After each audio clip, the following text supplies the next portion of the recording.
And we are live. Hi there, Pathak here for the daily talk. In today's reading, we're going to change up the format a little bit. Today's the 1 hour motivational seminar, Pathak Productions. I got a lot to cover with you, so we're going to have to move swiftly. I just want to lay the foundation. There's so much to cover and so much that I want to share with you to make it your best year ever, to give you one idea, maybe to change your life. But I want to tell you that to start off, that I'm sincere and I truly want the best for you. So again, as Napoleon Hill says, one idea can change your life. So hopefully I'll be sharing a lot of ideas plus inspiration, going over certain laws and principles that have endured over the last 100 years, or that are timeless, that you can apply in your own life. So we're gonna move swiftly. I got my notepad and pen so I can show you, write down some of the laws so you can see visually and also verbally. You can hear me. So first of all, I want to let you know that I'm sincere, and I'd like to add some value to your life, and I want the best for you. That's coming from my heart. I just want to lay the 13 principles of the Think and Grow Rich philosophy by Napoleon Hill that have influenced my life for the good, for better, for the last 5-10 years. And there's 17 principles of success from the Law of Success, volumes 1 and 2 from Napoleon Hill, but also the book Think and Grow Rich, the classic from 1937, that lays the foundation for everything else, I feel. So these are the 13 principles. I'm just going to name more. Number 1 is, remember, thoughts are things. Our inner world creates our outer world. So our thoughts, when we continue to think about, will manifest in the outer world.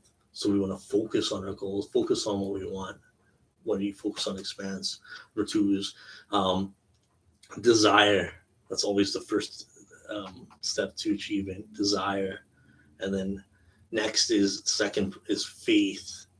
You want to visualize and believe in your desire. Third is auto-suggestion. That's the medium for influencing the subconscious mind. So that's through repeated affirmations, instructions to the subconscious mind, repeated every morning and night to affirm your goals. And then next is specialized knowledge. You want to have certain calling and knowledge in regards to your goal, whatever it may be, whether it's a health goal, financial goal, relationship goal, or whatnot. Next is, you want to exercise your imagination. That's basically the workshop of the mind, as Dr. Hill talks about. And you want to utilize your creative imagination, and knowing that genius status can be attained, and you are a genius. As Wayne Dyer says, the world has de-geniused you, but you can reclaim that genius within you. Everyone is a genius, and just affirm, I am creative. I'm highly creative, and the creative spirit is within me, and I can do what I got to do. You have it within you. Next is organized planning, turning desire into action. So you want to have an action plan, and you want to try not to procrastinate, and whatever your desire and goals are, you want to go after it, take action, defeat procrastination with the spirit of action and determination. Next is decision, mastery of procrastination. So it goes hand in hand. It's in your moments of decision that your destiny is shaped. So you want to make a decision at any moment to go out to shape whatever area of your life and after a goal. And persistence, never give up, never ever give up. That's one of my mottos. Master Paramahansa said, persistence guarantees that results are inevitable. So that means if you just keep on keeping on and persist, try new things, try different things, and persist longer and never give up, you're going to achieve what you want to achieve. Okay? Just go after it. Some people achieve it sooner than others, but some of us later than others. But just keep on keeping on. and you'll have the satisfaction. Remember, win, lose, or draw, it's not in the destination, it's in the journey and who you become as a person. So remember, the satisfaction is in the journey and who you become. It's not in the end result. So just do your best to detach from it, even though I know you want that result, that goal. Um, okay. And next is enthusiasm. Enthusiasm comes from a Greek word called enthos, and means literally God within. So whenever you're enthusiastic about something, it's a symbol saying that you're really it resonates with you and you're connected and you want to be inspired by it. Inspiration comes from the word, the Greek word also, and inspiration means in spirit, in spirit. And there's that great Patanjali quote.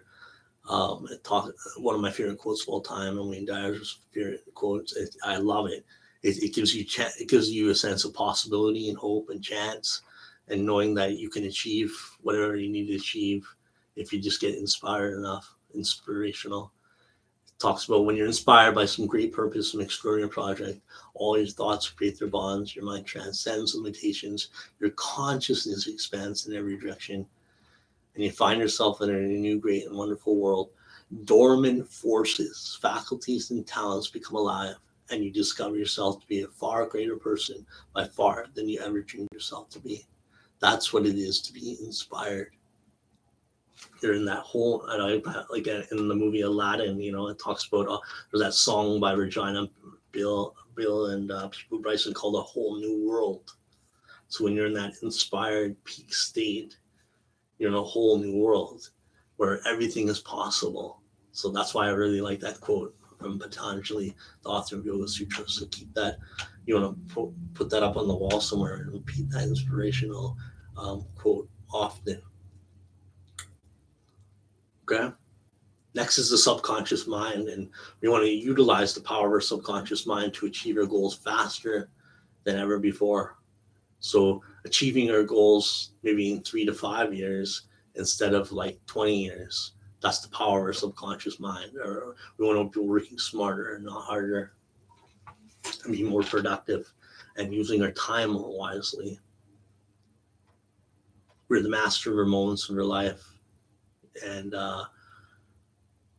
want to say I'm a do it now person, and I make my time serve me, and I make the most out of my time each and every day. I focus on high valued activities every day. And I learned this phrase from Brian Tracy. He said, whenever you're going through the day and you experience some fogginess or some unclarity, just repeat this phrase. Say, what is the most valuable use of my time right now? What is my most valuable use of my time right now? And then do that activity right now. So it focuses on your high value activities. And remember, the brain is the power of the brain. You want to multiply your brain power with associating others with brain power to the power of the mastermind. Surrounding yourself with great people, with positive energy, spiritual energy, not just financially successful people, but also spiritually successful people. Because after all, what is success? Spiritual success is the only success at the end of the day. So the expansion of happiness. And then also the sixth sense. Again, it's tapping into that inspiration I talked about earlier with Patanjali. You want to tap into that higher power, into infinite intelligence, and utilizing the power of your subconscious mind. So that leads to found work. A little bit of understanding fear. If you want to go beyond fear, remember, be so busy with a definite purpose that you have no time to worry or fear. And also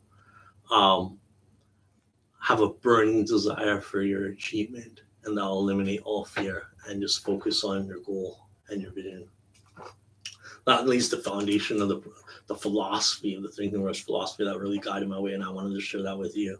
And you can rewind this again or play this again. I know I went quite swiftly there, but it got me really enthused and excited, because I know those principles can work for you. If they work for me, they can work for you and for anyone. Again, they were laid down in 1937, or 20 years of research, and Hill studied over 500 men and women the most successful men and women at the time, from business tycoons, entrepreneurs, sport athletes, politicians, uh, actors and actresses from the show business and entertainment industry, you name it. He'll dedicated his life to why people succeed and why people do not, and he was hungry for success. Hungry, not just for food, but hungry for meaning and purpose. Next is the Jim Rohn philosophy too. It talks about having a good philosophy for your life, so you have to decide on that. And I highly recommend getting a pen or a piece of paper and writing out what my definite chief aim is in life and what my philosophy is. And then he calls it the 5 pieces of the major life puzzle. Number 1 is philosophy. Again, you want to have a philosophy of your life. That's like the set of the sail that guides you through the winds and storms. You want to stay true to that. Number 2 is attitude. Attitude is everything. How you look at life in the future, how you look at life as the past.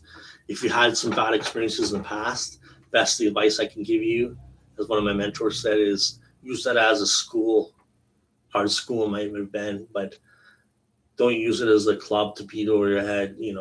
Use it as a school to learn from, and that can serve you into the future. Use it as an investment, as valuable lessons, learnings, wisdom that you can use for the future to guide you and others, so you can teach others too, not to make the same errors. You can make more better decisions in the future, but use it as a schoolmaster to learn from.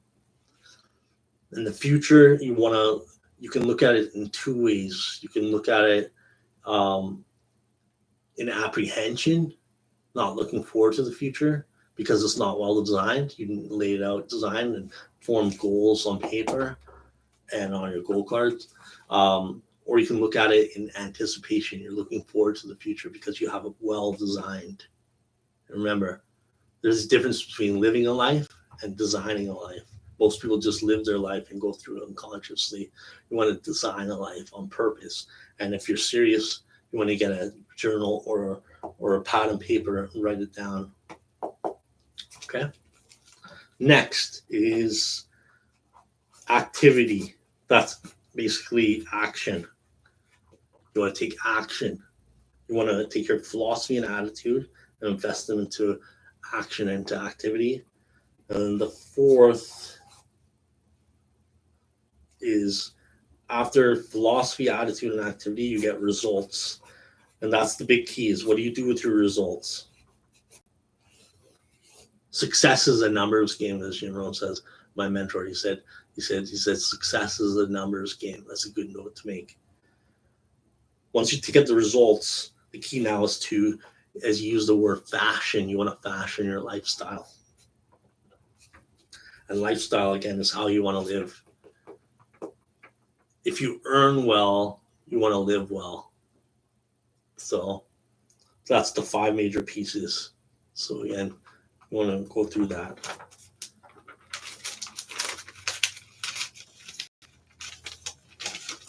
Next is, I want to review some of the 7 habits of the most highly effective people. It was actually written. It was a study done in 1989 and formed a book, classic book that have been used by many successful businessmen to create fortunes for themselves, but also to become great managers and help other people around them.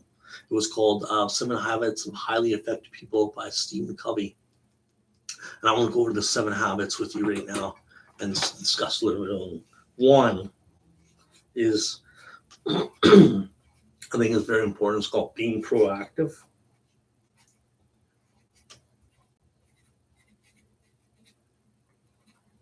I don't know if you can see this right here, but you want to be proactive. Being proactive is taking initiative and not waiting to be asked, but taking action on your own insight. Number 2 is you want to visualize. You want to think from the end in mind. So you want to focus on the end result and then go way backwards and knowing the steps to take. But you always want to think with the end in mind.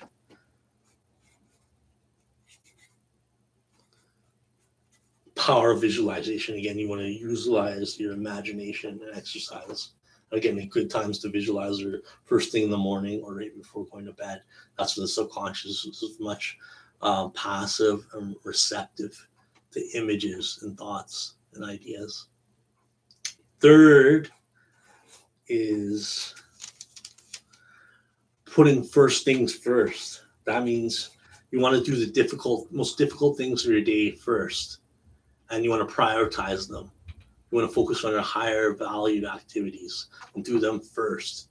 So you have them done, you feel good about it, and then you can go on with your other activities during the day. So you want to first things first. So again, if you're spiritual, you want to put God first, or you want to put your health first, you want, again, it's based on your values and what you value and what you prioritize, and then you want to do that first, and then everything else will flow. First things first. Fourth is you want to think win-win in all human relationships and business endeavors. Most people have a win-lose mentality, a scarcity mentality. You want to think win-win. That's an abundance mentality. That means abundance for all.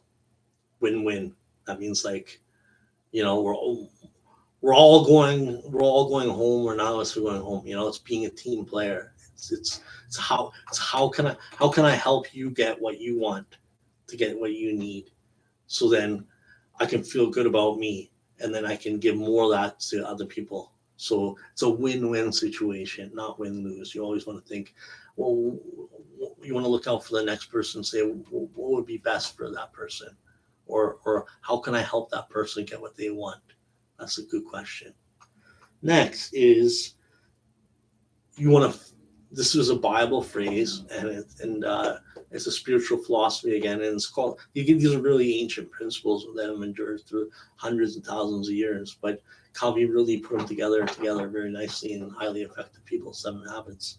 Next one is called seek first to understand, then to be understood. That makes a huge difference, because you're not always thinking about me. You're thinking about what's the other person's point of view, and how can I understand them to get what they want. And again, Zig Ziglar's formula is this great. Uh, you can have everything in life you want if you just help enough other people get what they want. And that's a great philosophy to have. So seek first to understand, then to be understood. Think from the other person's point of view. Listen to them and think and see their perspective, and then they're more likely to see your perspective, and then you can really get into some synergization, which is the next one, called synergize, and it's working in harmony together, synergizing, and multiplying brain power in a team effort. And then the 7th habit is sharpen the saw. Most people think actually about sharpening the saw with a log or something, but actually it means renewal. Copy calls it renewal, and that's in all the 4 quadrants, into the physical, the mental, the emotional, and spiritual. So you want to have a renewal in all those areas, and then you come back to your mission and your vision with better zest and vigor, youthful vigor for what you're doing. So that is so important. The 7 habits of highly effective people. Okay, I'm going through swiftly. Hopefully, one idea can change your life, or one insight.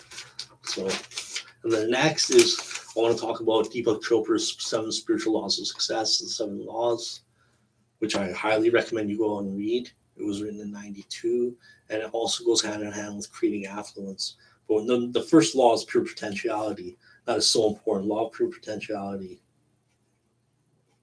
states that everyone has pure potentiality, unlimited potential.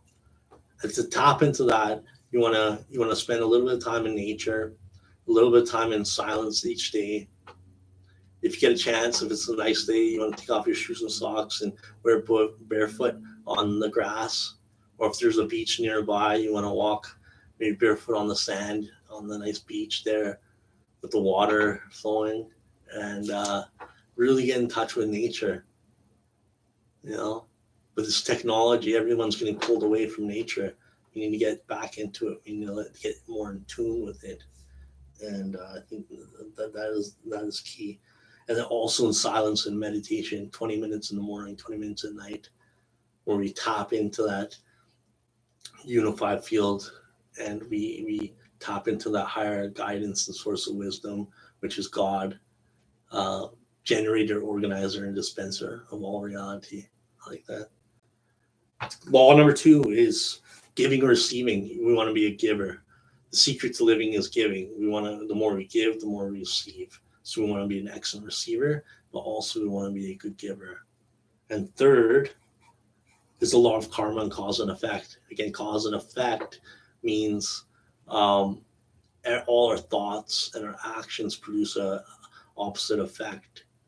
So again, we want to be aware of our choices and our actions, and making sure that our choices and actions are bringing happiness and success to others. And the fourth is the law of least effort. Law of least effort is basically like flowing with nature with effortless ease. Wealth and affluence should come to us with effortless ease, and the results should be spontaneous. That's how nature flows. The bird doesn't try to fly, it just flies. The fish doesn't try to swim, it just swims. And the bird doesn't try to fly, it just flies. Everything flows in nature with effortless ease. And life was never meant to be a struggle. It was just to be meant to be a nice walk on a nice sunny day, progressive walk. No struggle. Animals, plants, nature does not struggle. There's a difference between effort and struggle. We have to put in effort, but struggle is man-made. It doesn't belong to God. There's no struggle in the God laws and universe. We're meant to thrive and strive here, and God wants you to be happy, prosperous, and successful. Always remember that. It's the birthright. Abundance is your birthright, and you're here to lead the abundant life, as Christ said. Always remember that. No struggle. Effort, yes, but you should flow like nature with effortless ease. Effortless ease, absolutely. And the fifth is intention and desire. You want to write down your intentions and desires on a pad of paper or your journal, and you want to release them and into the universe, detach them from them, and then they'll manifest much sooner than possible. And then there's the law of detachment. That's the wisdom of uncertainty. You want to be stepping into the field of the unknown. The unknown is the field of all possibilities, and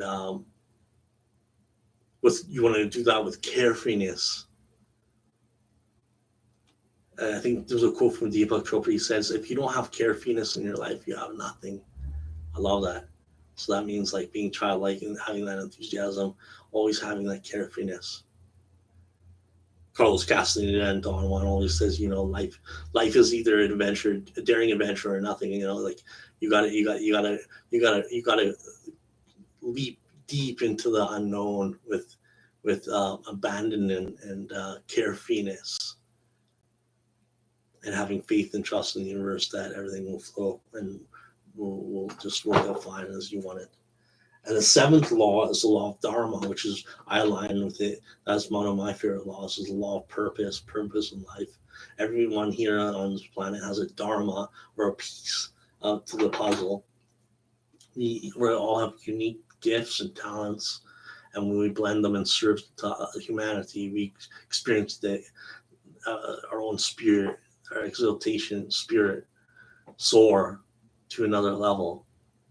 That's where we get our joy and our bliss from, is the contribution to others, and adding our piece to the puzzle, knowing that we're here, there's only one of us, and we're proclaiming your rarity. In rarity there's value, and knowing that there's only one of you that have walked the planet Earth, and no one does it just like you. You're one of a kind, you're unique. There's no one like you, so you have to put your unique stamp and you're on your mission and your goal, and contribute and give it out into the universe. And Dharma actually comes from the Sanskrit word duty. So it's your duty to fulfill your Dharma to yourself, to your family, to your friends, and to society and to the world. And one of the greatest things is just to be you, your unique self. Greatest gift to the world is to be yourself and to fulfill your dharma. Right. Moving right along. Hope you're enjoying this 1 hour seminar, motivational seminar, Jair Pathak Productions. Now I want to go over some building wealth principles and some prosperity beliefs. Okay. One is you want to take ownership of your life. So the first one is you want to say, I create my life. I create. That means I can make things happen. I create my life. Instead of being passive, you're active and you're creating, you're making things happen. So I create my life.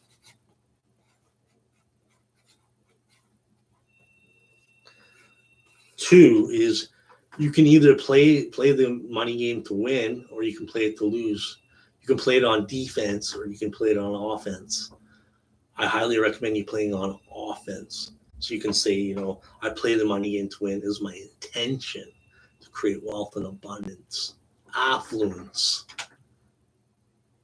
wealth consciousness in the field of all possibilities. So play the game to win. Third is think big, think expansive. Arnold, one of his rules and philosophies is think expansive, think big, and look what happened. I mean, he became being paid $20 million per picture. He got paid big bucks for all he did. And then being the California governor. Fourth is commitment. You want to say, I commit to being rich. There's a difference between wanting, choosing, and then being committing. When you commit, then you have it.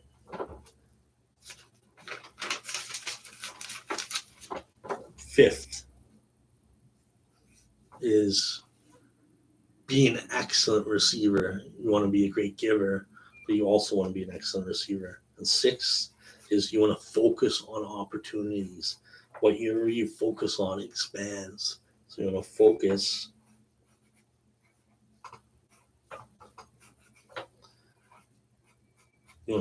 on opportunities.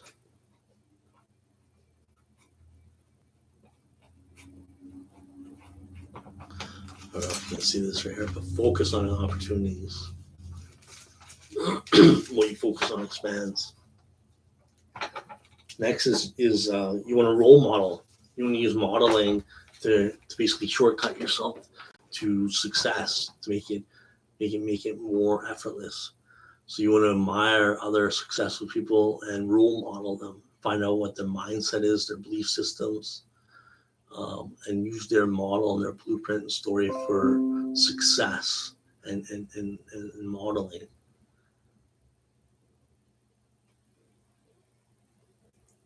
Seven is the power of association. You want to associate with positive and successful people. Better to be alone actually than to associate with negative, down people that the naysayers that try to take away your goals and dreams. So you want to hang out with positive, upbeat, successful people. 8 is whatever product and service you're offering, you want to promote it with enthusiasm, passion, and you want to add your value. Okay. Number 9 is you don't want to work for time. That will not get you rich and wealthy. You want to basically get rich. You want to be paid by your results. That means you have to believe in yourself and have confidence in yourself, knowing that you can deliver the result and you would be paid on it, or based on stock options or commission sales, profit shares, options trading, network marketing, any passive income vehicle, but you want to be paid on results. not on time. Because there's only a certain amount of time, and if you work on based on time, then there's a limit on your income. I want to say there's no limit to my wealth. No, you don't want to put a ceiling on it. Sky's the limit. No limit. You're a no limit soldier. You're a no limit warrior. You're a financial warrior. No limits. You get paid on results, not time. That's a wealthy mindset that you have or you're developing. Okay? It might not make you popular at the dinner table at Thanksgiving or whatever festivity, but you stay true to yourself, and you know who you are, and you know what your beliefs are and your philosophy is. So you stay true to that and keep going and persevere and have faith in yourself and disregard all the naysayers that say that it cannot be done. Next, you're an excellent money manager. You want to spend your money wisely. Manage your money wisely so you can save it and invest in the future. W. Clement Stone said, if you don't have the ability to save money, then you don't have the seeds of greatness within you. And W. Clement Stone was a mentor and friend to Napoleon Hill and a lot of great men and women. And he was a tycoon in the insurance industry, and I think he was a multi-millionaire, I believe, almost a billionaire actually. He's died. So you have to be able to save money each month, compound interest, and you'll start seeing the effects in the long term. Get compound interest working for you. Work smart, not hard. Get your money working for you. And hopefully at a higher level of percentage. Find a bank or different strategies or model wealthy and successful people and see where they invest their money. And so you can get a higher rate of return on your interest, ROI, rate of interest. Whether it's an international bank, national bank, World Bank, banks, State Bank of India. In my case, I have connections in the Indian marketplace, and also in the United States, Canada. So you want to get connected to different banks. Get your money working for you. That's the greatest law of compound interest. Einstein said that's the greatest invention ever in mankind is compound interest. So you want to listen to Einstein and get that going for you. Next is you want to focus on building your net worth. Net worth consists of 4 factors. It's just not your earnings. Net worth is your earnings, is your regular earnings, what you earn like monthly or bi-weekly. Next is your savings. Third is your investments. And the fourth one a lot of people don't think about is simplification. Simplification means simplifying your lifestyle. It's learning to live on less and simplify your desires and your goals. And you want to budget thy expenses, and you might be able to live a good lifestyle in Thailand or Fiji or India for a lot less, and the money goes a lot further in those countries. So you want to think about that. You don't have to necessarily stay where you stay. Maybe where you're staying is like the cost of living is high. So maybe you want to take your money and go somewhere if you have it saved up and spend your later years or wherever, somewhere where it's warm, like Fiji, Thailand, India, or wherever. Philippines, Tahiti, Bora Bora. So think about that. Again, think in the end in mind. Always visualize what you want in the end in mind. Maybe 5-10 years in the future. Plan for that. Make the sacrifices, disciplines now, so you can enjoy your life later on. But again, you want to enjoy it along the way as well. But simplify. Greatest ancient advice. Again, a lot of the philosophers say simplify.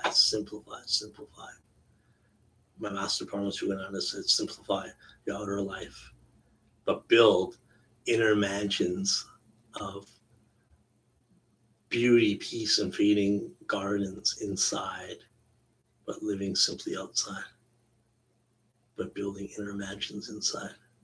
I love that. God Christ Guru. Master Paramahansa Yogananda. Also, environment is stronger than willpower, Master Paramahansa Yogananda said. So you want to get in the right environment. No matter how much stronger willpower is, you still want to get in the right environment.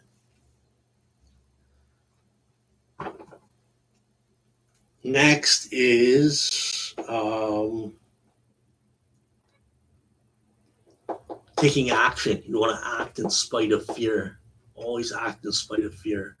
That's what's going to stop you. It's the mind trick or saying, or someone's opinion, or someone's ridicule, Don't listen to the naysayers, as Arnold says, that's one of the rules is don't listen to the naysayers, they say that it cannot be done, They try to pull Edison down and said, the light bulb couldn't be done, but he got it done, Who else? Edison, F.W. Woolworth. Negative minds try to pull him down, but he made his store make him over $100 million. Don't let the negative minds or naysayers try to pull you down. They only know how to do one thing, and that's to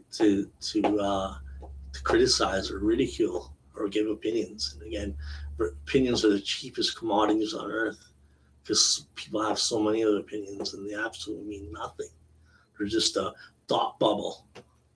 They mean nothing, So you do what you got to do, to get that success you want, and leave behind the negative naysayers and join a new crowd, join a new group, join that 5% group, that leadership group.